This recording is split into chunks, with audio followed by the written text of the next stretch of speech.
কি হয়েছিল আজকে আপনার একটা অ্যাক্সিডেন্ট কেস এসেছে? রাত 10:30 নাগাদ কিছু বৃক্ষরাম রিয়াম নামে একজন টিএসআর পার্সোনালকে নিয়ে এসেছেন।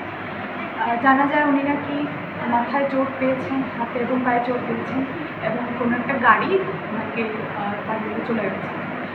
উনি ভালো গুরুতরভাবেই আহত, মাথার আঘাতটা বেশ গুরুতর, পায়ে হাতটাও মনে হচ্ছে ভেঙেছে, তো ওনাকে ভর্তি রাখা হয়েছে এবং হয়তো বা পরবর্তী ট্রিটমেন্টের জন্য রেফার করা হবে। অ্যাক্সিডেন্টটা কোথায় হয়েছিল ম্যাডাম? যেটা ওনার কলিগরা বললেন যে থানার সামনেই হয়েছে। কোথায় ম্যাডাম? থানার সামনেই বললেন, ওনারা যেটা বললেন।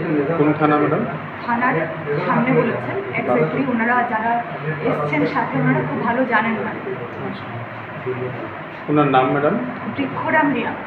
উনি কি ম্যাডাম টিএসআর এর কোথায়? হ্যাঁ, ওনার কলিগ কিছু জন এসছেন, বললেন টিএসআর এর কর্মকর্তা।